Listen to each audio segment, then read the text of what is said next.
Welcome back, everybody. You're listening to Bucket of Chum, the Shark Movie Podcast. As always, I am your host, Captain Steve. And this week, we are back with Attack of the Sequels, the sequel month, with Shark Attack 3, Megalodon from 2002, directed by David Worth. So this is week 3 of year 3, and this is a movie I have seen 100 times before. I've seen this movie so many times. I watched it a lot when it came out, because we had a satellite that had like a modified box to it, so we could watch like all the pay-per-view stuff for free. Wasn't me, it was my parents, so go talk to them about that. But yeah, so we got to watch all that shit for free, and this was one of the movies that came out around the time that we had this, and I watched it a lot. We'll probably see why in a bit, but I always kind of attributed this weird love of bizarre shark movies to like Mega Shark versus Giant Octopus, but I think this was actually the movie, besides Jaws, that really got me into like the very weird shark stuff that I talk about all the time. So yeah, this movie is kind of big, and I'm very glad to talk about it finally. So this movie is starring John Barrowman, who you might know from Arrow, Doctor Who, and Torchwood, which was a spin-off of Doctor Who, and Jenny McShane, who was in the first Shark Attack movie but played a completely different character.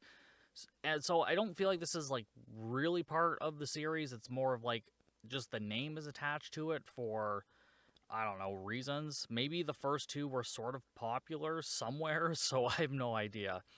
But David Worth might be a name that you recognize. He was the director of Bloodsport with Jean-Claude Van Damme, and he was a cinematographer on a bunch of other 80s like action movies and whatnot. So it's kind of surprising to see his name here, I guess, but I don't know. I've never really seen Bloodsport, I don't think, or it's been a really long time since I've seen it, so like maybe this is exactly in his wheelhouse. I don't really know. This has an average rating of 2.1 stars on Letterboxd, which I think is a little bit low in my opinion, but I also understand why. But that being said, let's dive into the Letterboxd plot synopsis. The terror has surfaced. When two researchers discover a colossal shark's tooth off the Mexican coast, their worst fears surface. The most menacing beast to ever rule the waters is still alive and mercilessly feeding on anything that crosses its path. Now they must hunt the fierce killer and destroy it, before there's no one left to stop it. Oh, so spooky. But yeah, as I said, I've seen this before, so for poster expectations, I mean, it's just a really bad 2000s like video store poster, which is exactly the kind of thing that would have drawn me into it had I seen this in stores. But like I said, I watched this on satellite, so I didn't even really see the poster. But I mean, looking at it now and like even after I saw the movie, I'm like, yeah, I would have put this on just based on that. And this comes from New Image Studios or distribution or whatever, so obviously they did the first two Shark Attacks, but I also think they did Shark Zone, which I think in some regions is also known as Shark Attack 4, which I did not realize. But again, not really connected to the series, other than I know for a fact in Shark Zone, they use some of the stock footage that they use in Shark Attack 3. Remember at the end of Shark Zone where there's like this giant shark coming out of the pool from the cruise ship and it's just the guy dreaming? Yeah, it's the exact same footage that they use for the Megalodon shark in this movie, so it comes up quite a bit. But getting back to the poster expectations, we can basically expect to see some maybe very shitty CGI and maybe a couple of practical effects, because I know in the first two we definitely saw some practical work along with the stock footage, which was nice to see. So how far does this movie take it? Well, we're gonna have to wait and find out. But before we get into it, if you want to support the podcast, you can go to patreon.com/Bucket of Chum, where each month I do a new episode and sometimes a newsletter, trailer reacts, stuff that you won't see anywhere else, not even on YouTube. And if you can't do that, if you can go to your favorite podcasting app and give us a rating or a review, anything and everything helps. And now there's nothing else left to do other than to get wired and play doctor, and let's dive in. This movie immediately starts off like Jaws. We're following a shark along like the bed of the ocean and seaweed and shit. Starts off exactly the same way. And then we see some divers in the water, and they're underneath like an oil rig or something like that. I think maybe they're part of this communications company that we find out about later. But anyways, they're just doing a bunch of repair work at the bottom of this thing. Or sorry, it's actually a research boat, but I think like the research boat is for this company. At least that's my understanding. I don't know. It's not made super clear, or I wasn't paying attention. I don't know which one it is. But anyways, this sea captain comes in, and he's mad that it's taking so long. And, like, apparently these divers have been down there for, like, 5 minutes. I don't think this sea captain understands, like, welding underwater takes more than 5 goddamn minutes. I've personally never welded underwater, but I've done it above water, and it takes a while sometimes. So, yeah. I don't know. Go do it yourself, you dumb bastard. Like, what are you doing? And I feel like his lines were dubbed. I feel like there was a few characters in this movie where their lines were dubbed. Now, this is supposed to take place in Mexico. At least the rest of the movie does, anyways. But so I don't know if they just had like Spanish actors or Mexican actors, and then they just dubbed them for some reason. I don't know, because I still feel like they're speaking with accents. So, or maybe it was just a bad recording. I don't really know. But it shows up a few times in this movie, and it's just really weird. But obviously, at some point, this shark comes in and attacks these guys who are welding underwater, and the people above try to tell them like what's going on. And when we finally see the shark, like, it's kind of a mixture of stock footage and a little bit of practical work. Now, again, I feel like these were just lifted probably from the first movie. But right off the bat, like, we get to see some blood, we get to see the shark right away, but not, like, too much of it. It's honestly not a terrible opening for, like, a 2004, basically made-for-TV, straight-to-video sequel, right? I honestly was kind of surprised. I'm like, I don't remember parts of this movie being actually this good, because it gets way more ridiculous later on. But right now, it's just like a pretty standard movie so far, so it's actually kind of enjoyable. Not that it's not enjoyable later on, but like it feels like a real movie so far. Except the shark does roar. It does roar in this movie, which is a little bit annoying, but whatever, that's fine. Then it's 6 months later in Mexico. We're at a resort, bunch of bikini babes, buff dudes, and John Barrowman comes in, and he's playing a character named Ben, and so he gets some coffee, and then him and his friend, like, oogle and ogle over all of these women that are there. And then we just see some titties on the beach. Yeah, I forgot how sexed up this movie is. Like, this movie is so horny. I did not, which is probably why I watched it a lot in 2002 or whatever. I mean, that's probably why. So, yeah. But yeah, I did not remember that, because I just remember all of the memes that have been made about this movie. So I kind of forgot about some of this other stuff. But yeah, so far so good. I mean, we're doing really good with this movie so far. It has everything I want. The shark is roaring, which is terrible and I hate, but also kind of love at the same time. I love to hate it. We have practical work with some stock footage mixed in, and done well too, I should say. It's actually not terribly mixed in so far, and in certain other points in this movie, it's actually not too bad. Like, it's actually pretty watchable. And I like John Barrowman. I like what I've seen him in. He might be a piece of shit. I don't know. I don't really care. I'm strictly talking about his acting and what I've seen him in, and I just enjoy it. I really liked him in Arrow. He played Merlin, which was great. And then we see Ben on a boat with one of his buddies, or his partner, I guess. I guess they're like beach patrol or security for this resort that we're at, or something like that. And so they're patrolling the water, and then while they're doing that, we go to this other boat, and there's this older man reeling in a swordfish, and there's this couple behind him that are basically like just groping the shit out of each other.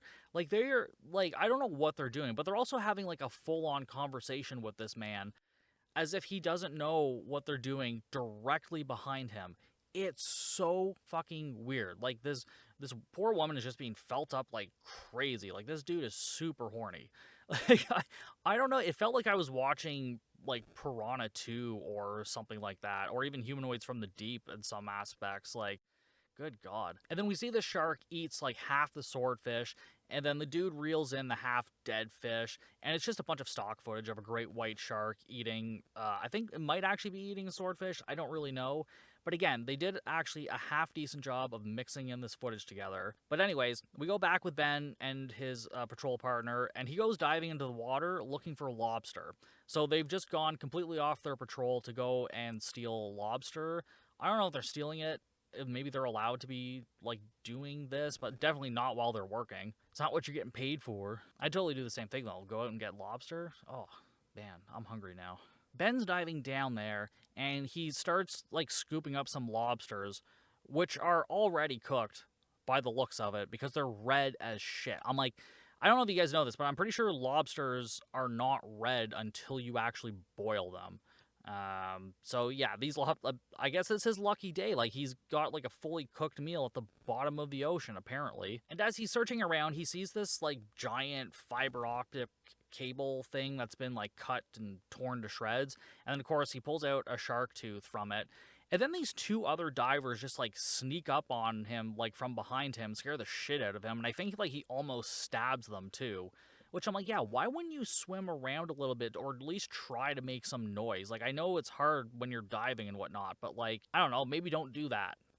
Try not to get stabbed. All of the divers finally surface, and these two other divers are from this communications company I was talking about earlier, Apex Communications or something like that. And they were like, oh, what are you doing? That cable's super sensitive. Don't be cutting. And it's like, okay, it's pretty obvious he wasn't the one cutting that. I'm like, did you see the chunk taken out of this thing? Like, you think he did that with a little tiny knife? Come on. And when Ben goes home that night, he goes on to his computer, and he goes on the internet, and then he tries to match up this shark tooth that he's found, but he can't find a match for it, so he posts, like, in a forum. Remember these things from this time? Yeah. Oh my god, you should see these computers and the internet he's using. I'm like, this is insane. And the fact, like, there's a line a bit later on, or like pretty shortly, where it's like, I couldn't find a match for this on the internet anywhere. And I'm like, it's a Megalodon tooth. Like, we'd already discovered them at this point, but the internet didn't have that information yet, apparently. So, good god, it was like the Wild West then. I mean, if this was made today, like, he'd have his answer in like 3 seconds. And then we go all the way over to San Diego, and we're at a museum, and we meet Kat, played by Jenny McShane, and she's working late, and she comes across Ben's post on this forum, and she gets all excited. She's like, oh my god. I'm like, oh wow, none of us know what's going on. Well, we all know what's going on. She's like, it's a Megalodon tooth. Then back in Mexico the next morning, Ben meets with the head of Apex Communications, I guess, and his boss is there too. I can't remember his name right now. I'm sure it'll come up in my notes later, but he's there with his boss and the boss's wife or girlfriend, I'm assuming. And while they're having a conversation, the boss is kind of giving Ben shit for, going off course and not doing his patrol or whatever. But then the Apex Communications guy is also talking about the chunk that was found out of the wire, and Ben's just making sure that he's not going to get in trouble for it. But while this is all going on, somebody is rubbing this woman's leg. And when they all stood up, I have no idea who was doing this, because the watch and the arm that go on the leg, I'm like, it doesn't really look like John Barrowman's, or it might be the other guy, but I think they're really trying to imply that it's John Barrowman doing it. But I'm also pretty sure that, like, every shot that we see of him, his arms are up, like, on the table. So, is it the creepy Apex Communications guy? I don't know. Again, this movie's just so horny for, like, no reason. There's no reason for this to be happening right now. And I don't even know who it is. I don't even think she knows who it is. Or she does and doesn't care. Again, unclear. No idea. We go to a beach with a couple on it, and one of the guys that Ben knows, I think he gave him coffee earlier in the movie or something. I'm not 100% sure, but I feel like we've seen him earlier in the movie for like a brief second. And they just start getting naked and running into the water. So again, we have like titties, again, just flopping around in the water. And this dialogue, the dude asks if she's afraid of something, if it's going to come up and bite her. And then he used a word, I don't know, like chula maybe? I don't know. I'm pretty sure it's a Spanish word for vagina or something. Because I don't know, just the way he delivered it and everything was just so gross. Like, I felt gross watching it.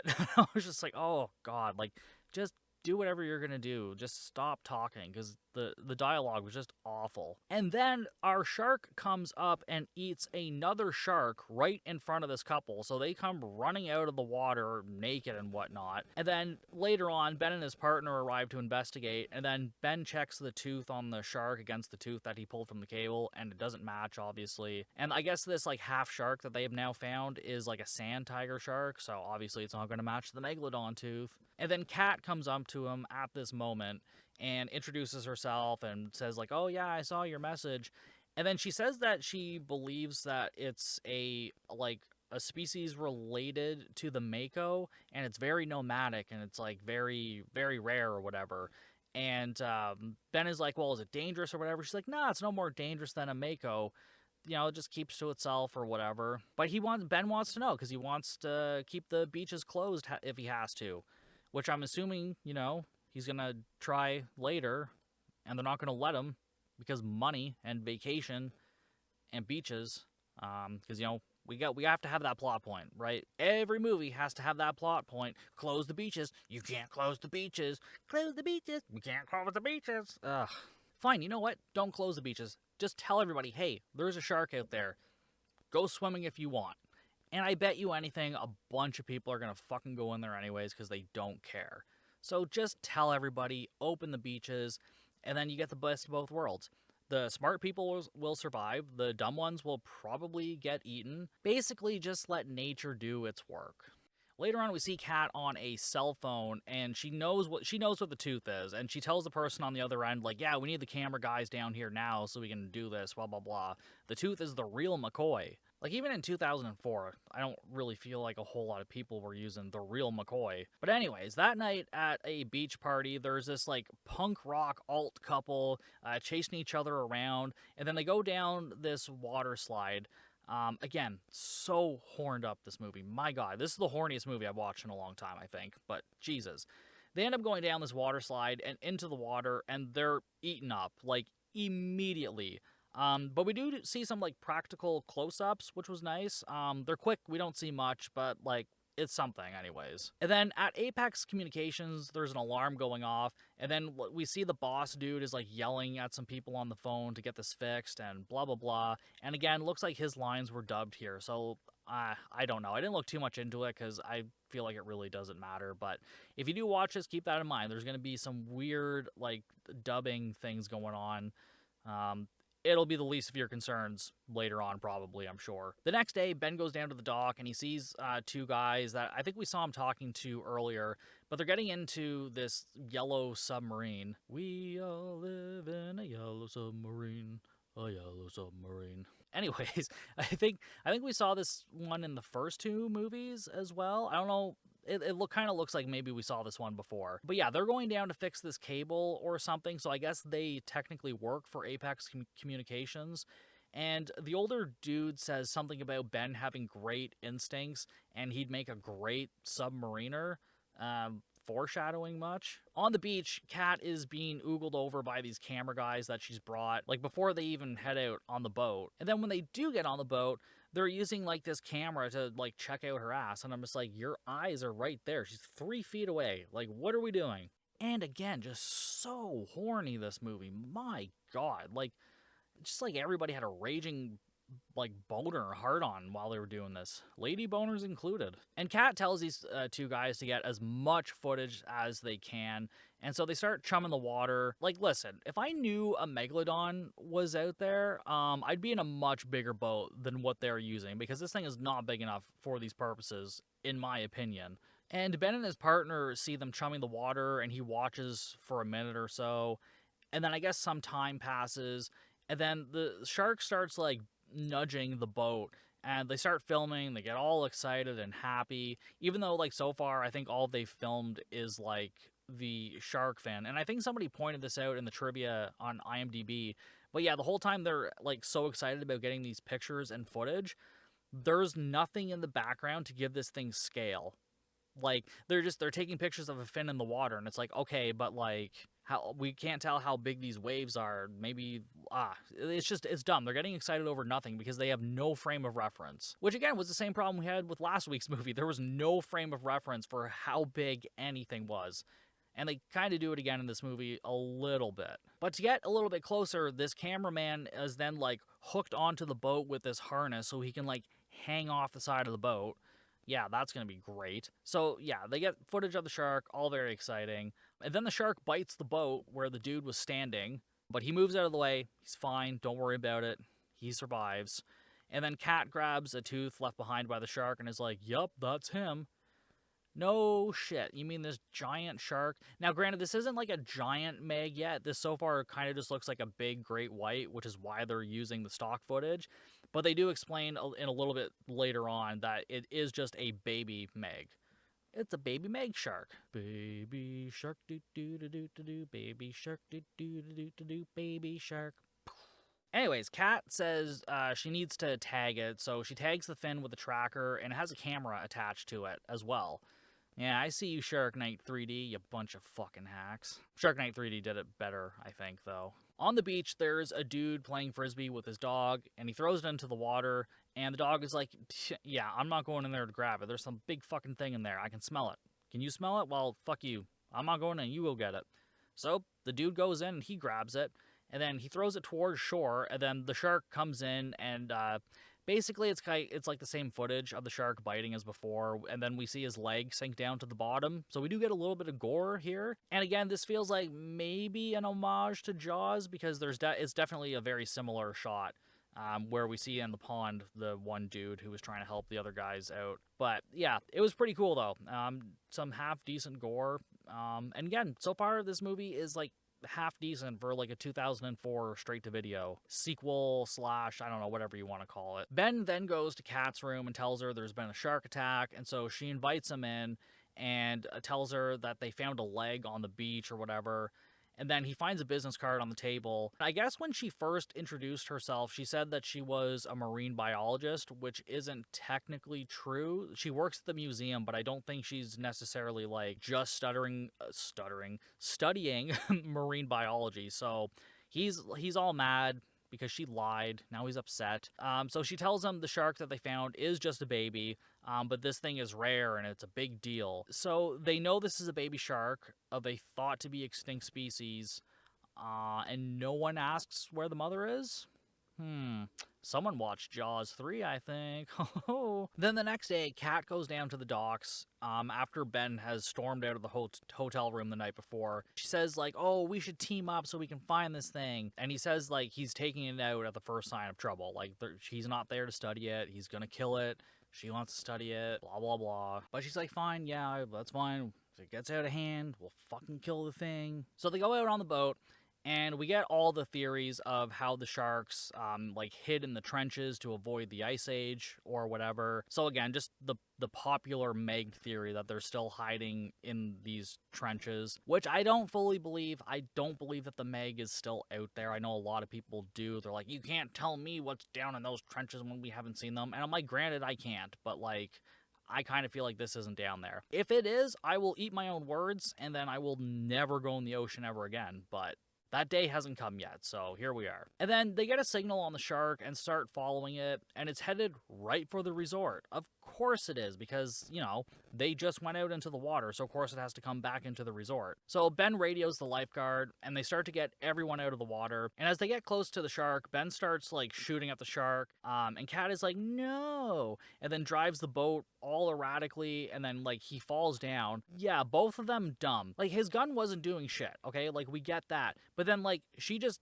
made a man who's holding a gun fall and, like, could potentially shoot her or somebody else on the boat when he loses his balance. So, yeah, you're both dumb. So the shark then starts headed for a boat that has someone parasailing. And then the two dudes on the boat are just drunk and dumb as hell. So when, like, Kat and Ben and everyone else is, like, waving them down, they're like, oh, hey, man, what's going on? Boats are awesome. And then one of them even falls into the water as the shark nudges the boat and starts chasing after him, but he's dead.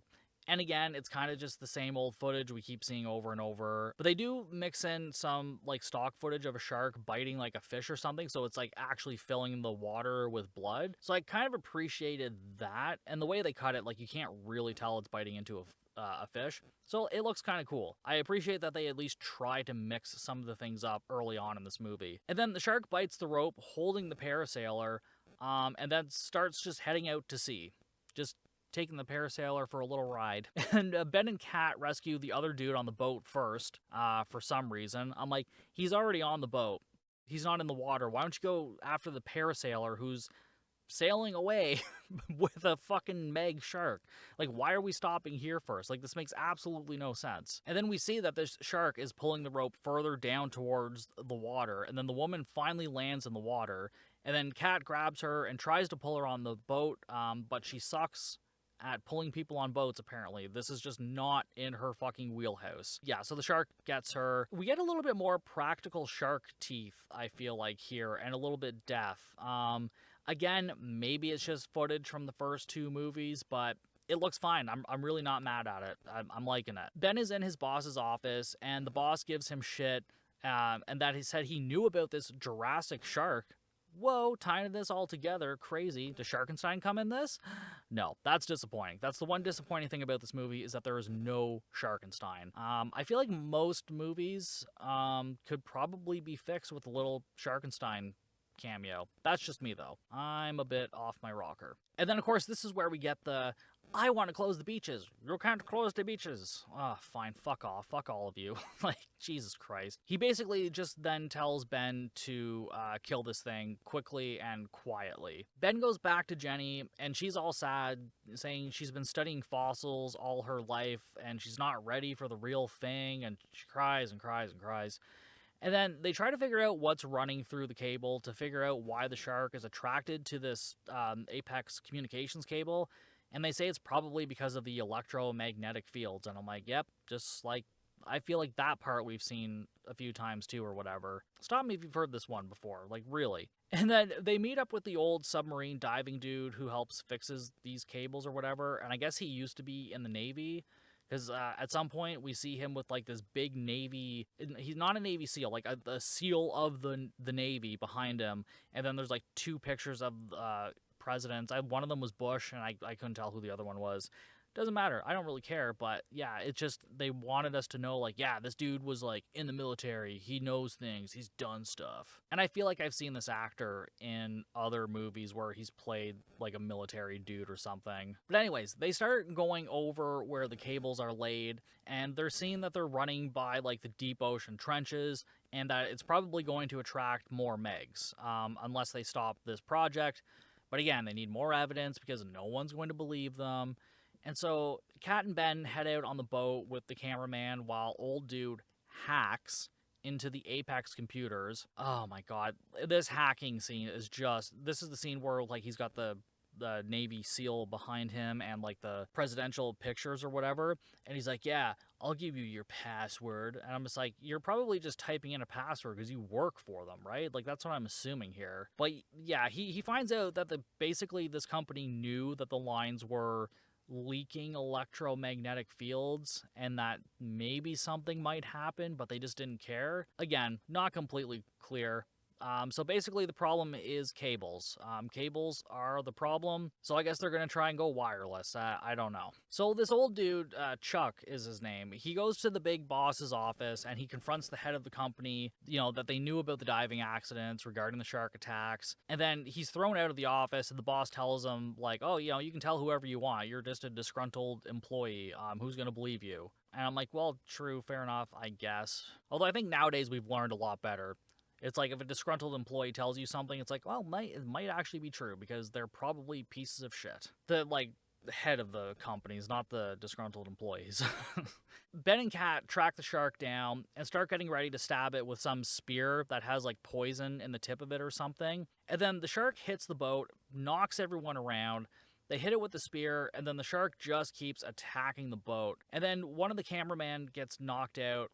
And then Kat heads down below, and the boat's been taking on water, and she's like super scared as if this thing is inside the boat already. I'm like, well, it can't be. This boat's not that big, and there's no hole in this boat yet. Like, just go do whatever you're doing. Stop wasting time. So she finally goes and grabs a shotgun, loads it, and then the shark bursts through the side of the boat, probably because she took too long, because she was dilly-dallying this whole fucking time. Like, just go and do it, and this would have been fine. And then after screaming for a while, Ben finally comes down to help her, as if the shark bursting through the side of the boat wasn't a big enough indication for him to come down and help. Oh my god. And so he starts whacking it with a baseball bat saying, "Die, you son of a bitch." Oh, and this is a practical shark effect. Very happy with this. Very happy with this little scene here.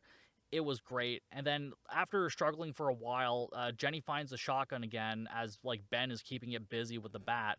And so she puts the gun in its mouth, pulls the trigger, and we just see the brains or whatever splatter all over the wall.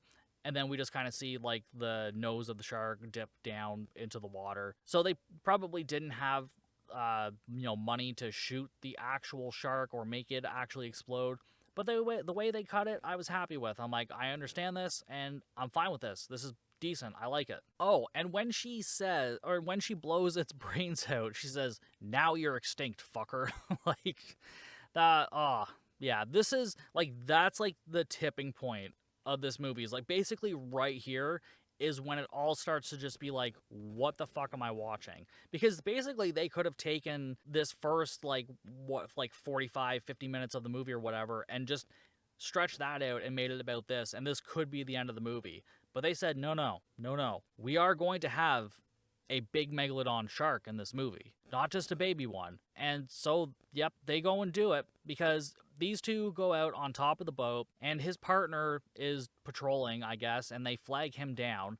And as he's heading towards them, this, I don't want to say giant shark because it's really not. It's a regular sized great white shark, which they have superimposed this man's boat.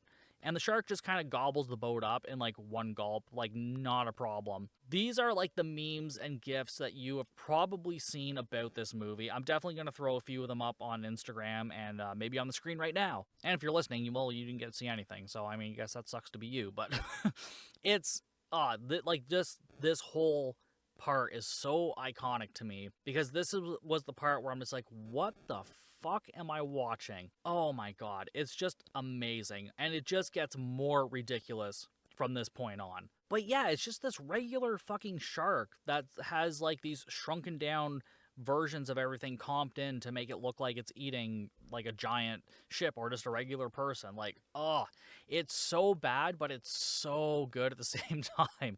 Oh, mwah. Like this is some of the shit that I live for too. Like, oh, this is so good.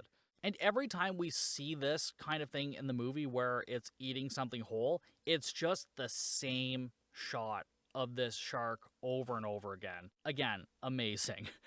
And so Ben and Kat's boat is capsized, so they're holding on to the bottom of the boat above water now. And so Ben fires off a flare to attract a helicopter. The helicopter pilot sees the flare and is like, "Whoa, what is that?" I mean, you're a fucking pilot. I would hope you would know what a flare is. So, I mean, basically just the worst search and rescue helicopter pilot to ever fucking exist. But Ben and Kat wave this chopper down, and it sends a rope ladder down to pull them, and pulls them to safety just as the shark is trying to gobble them up, and then basically gets the boat or whatever. Ben goes back to Ruiz, I can't remember, his boss, and he tells him what happened, and there's a new shark now, but he doesn't believe him, unless, like, they're not the only two people that see this. Like, there was the helicopter pilot and the pilot's assistant or helper, whatever, co-pilot, I don't know.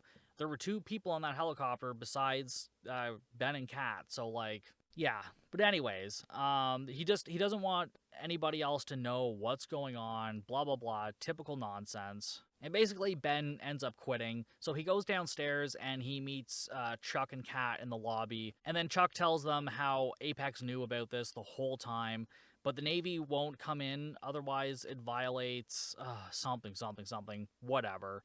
And then he's like, we just need to do this ourselves, basically. So the plan is to blow up the cable to keep the sharks uninterested, and then also kill this one shark that's now in the area. So Chuck shows them he has a torpedo, and he used to work on a sub that was being decommissioned, and so he just took it. He's like, yeah, I stole some hardware so it wouldn't go to waste. So the Navy was like, we're missing a torpedo. Probably human error. Yeah, mark it as fine. Oh, God. I mean, the fact that I'm pretty sure there are actual nuclear missiles that are unaccounted for I mean, I guess this is that hard to believe. So they load this torpedo onto the yellow sub, and then they say, like, oh, well, we need to put a tracker on the shark so the torpedo knows, like, where to go. And they're like, oh, that means we got to get close to it. And then Cat shoots a crossbow in between both of their legs, basically, and is like, oh, yeah, I can do it with this. Yeah, you can just tell us you're good with a crossbow. You don't need to almost fucking shoot everybody. Again, pretty irresponsible. But then, if you've seen this movie, you probably know which line I'm about to recite. And it's one of the greatest lines in cinema history. I will fight and die on that hill. So Chuck leaves, and he tells these two people to go to sleep. And then Kat is like, well, I'm exhausted. And then Ben says, yeah, me too, but you know what? I'm really wired. What do you say I take you home and eat your pussy? Yep, just pause for a second there. That's, like, word for word, the line in the fucking movie. Just out of nowhere. And then we just hard cut to them fucking in the shower. Again, like, just one of the greatest things to ever be put onto film or tape, whatever. Like, just pure amazing. This line wasn't in the script. John Barrowman was just doing it to try to make Jenny laugh during this take. But they just ended up using it in the movie. They're like, well, this movie's already pretty fucking horny, so I mean, what else are we gonna do?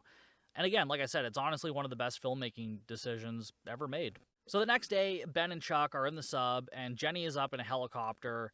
And then the Apex boss and Louise decide to take a yacht out with their investors. But the harbor master has told everybody, like, no, nobody can take boats out. And so one of them asks, like, well, how much is the fine? And it's like $5,000. And it's like, fine. So they just pay the $5,000. They're just going to pay the $5,000 and then just do what they want anyways. Because they're a bunch of rich assholes. And then Louise is like, oh, it's okay. I have something in case we get into trouble. And he has, like, a bunch of, like, depth charges or grenades with him. Like, fucking idiots. Like, I'm like, you do not look like somebody who knows what they're doing with an explosive firearm. Fuck, even a pen. I'm amazed he can use. And underwater, Ben and Chuck are starting to lay out the explosives to blow this cable up. They blow it up, and then back at headquarters, there's these two, like, nerdy computer dudes that are, like, basically monitoring these cables, and, like, they'll talk to the boss every time something's wrong. So all of these alarms are going off, and the nerd dudes are just smoking weed and asking, like, if they should tell the boss. And neither of them wants to tell him, so they just don't. They're just like, yeah, we're just not going to. And I'm like, I can 100% support this decision. That sounds awesome, because the boss is a dick, so yeah. As Kat's in the helicopter, she spots the yacht and tells Ben about it. And then on the yacht, they just keep talking about laying more cables, blah, blah, blah. Like, I'm all done with these fucking cables. And so they all cheers each other, and then the boat is suddenly rocked by the shark. And then people start falling off in slow motion. The shark attacks the ship, and we just see, like, this dark shadow of the shark just, like, composited in there. As everyone starts loading lifeboats and getting life jackets on, and then Kat drops this box into the water that gives, like, these cheesy electrical noises off. And I guess it's to distract the shark. I don't know. But anyways, she uses her wicked crossbow skills to miss the shark. And then she blames it on the turbulence of the helicopter. Oh, so Mrs. I almost shot somebody in the fucking dick with this crossbow earlier in the movie. Trust me, I'm good with it. Well, apparently not. You can't hit a Meg-sized shark. Oh, God. But luckily in the sub, Chuck is carrying a spare tracker. And then I guess plans on going outside the sub to tag this enormous shark. And then Chuck says it's time to get wet, and he goes out. Now, I'm not quite sure how this submarine works, but from what I could tell, he was climbing up a ladder to go out of the sub. John Barrowman's still in the sub, and yet he manages to accomplish this without flooding the sub with water. Perhaps he's a waterbender from Avatar. Avatar The Last Airbender, the good one, not the bad Avatar. Man, James Cameron, Piranha 2 all the way to Avatar. Man, what the fuck went wrong? And then on the boat, Louise just starts throwing grenades into the water as if they'll hurt this 50-foot Megalodon shark. Spoiler alert, they don't. And then the Apex boss then just tosses the whole bag of grenades into the water, and it rocks Ben and Chuck's sub around like crazy, and they start losing control. Chuck is finally out of the sub now, and then on the yacht, we see the stunt people basically intentionally jumping into the water. I mean, the shark is knocking people off this boat. That's what's happening. My God, like, it's just these people basically hanging off the side of the boat, and then, like, you can see them pushing themselves off the boat. Now, I guess in some aspects, people were jumping into the water to get onto these life rafts, but other times it's just like they were trying to make it look like the shark was rocking the boat and they were falling in, and I'm just like, that's not what's happening. That's not what's happening here. But again, some of them swim to a life raft, and they seem safe until the shark just eats the whole raft whole. Again, same footage, like, oh, done. Yeah, so these people are dumb. And then Louise steals his wife or girlfriend's life jacket, and he jumps in, but he jumps right into the mouth of the shark. So I was happy with that. I mean, yeah, it's a cheesy shot, not well done, but I mean, this dude deserved it. He's a piece of shit, so I was all right with that. And then this part, this is an awesome clip. This is definitely going to be playing right now. But Apex Boss tries to get away on a Sea-Doo, and he just drives straight into the fucking shark's mouth. Just, mwah, beautiful. It is so goddamn bad looking. It is just awful. And again, this has been memed so many times. You've probably seen this one before somewhere. But, oh my God, it's just so good. And then Chuck manages to tag the shark with the tracker thing. And then the shark starts headed for Chuck, but Ben hits it with the sub. But he also knocks off the tracker. So these people are useless. All three of them are basically somewhat useless. And he tells Chuck to go to the surface and that he has a plan. So on one of the lifeboats, the bubbles surfacing start to freak everybody out, but it's just Chuck. Oh, how crazy is that? And then down below, Ben reprograms the torpedo, and the shark grabs the sub. I think this was some CGI work, but the water was like really murky, so it was kind of hard to see. So it actually kind of works. Like, like I can tell this is probably really bad, but it's also like kind of okay for what it is. I was just kind of impressed by it. I was just like, with how dumb everything else is in this movie, there were some decisions that were just like kind of well made. So yeah, Ben's reprogrammed the torpedo, the shark grabs the sub, and then Ben shoots the torpedo, which is locked on to the sub in the shark's mouth, and he manages to escape the sub before the torpedo hits the shark in the mouth, blowing it to pieces. And then Ben, of course, somehow survives this. And then he floats to the surface, and Kat sees him from the helicopter, so she goes diving in after him, and she brings him to one of the life rafts. And then after Ben gets on the raft, he's like, who? MegaLOLdon. Oh, god damn it. But then the camera dives back down, and we see another shark lurking. Sequel? No Shark Attack 4. Wired up Cunnilingus. None of that. No, apparently Shark Zone was Shark Attack 4, I guess, but that wasn't about a Meg from what I remember. But yeah, that's it for Shark Attack 3. How can I say this? This movie makes me wet. Purely nostalgia fueled. I know, as I said earlier, Mega Shark and Giant Octopus was one of the earliest movies that I saw, but I definitely saw this one back in the day a lot. Probably because of the titties. But it is a lot of fun. It is such a fun movie. There were way more practical effects than I initially remember there being, because you don't really remember those parts. Like, you remember the last, like, half hour, 20 minutes of this movie, where it's just this badly comped Megalodon / tiny people going into mouth of shark. Like, it's just, those are the things you remember. And especially that one line from John Barrowman. But really, if you don't watch the first two, and really you don't, because there's no connection to those movies whatsoever as far as I can tell, you could just watch this one on its own, have no idea where some of this footage is from, and it works perfectly fine. Just the whole absurdity of this, like, from the dialogue to some of the effects, The acting, the improvisation was pretty funny, but also terrible. Like, this is one of the gold standards for me in terrible shark movies. If you need to introduce somebody to terrible shark movies, this is actually a pretty good starting off point. But I don't care what anyone says. I'm giving this 4 fucking stars. I love this movie that much. So yeah, I'm giving this 4 stars. I think this is, again, this is kind of a must-see if you're interested in watching any type of shark movies or whatever. This is one that you have to see.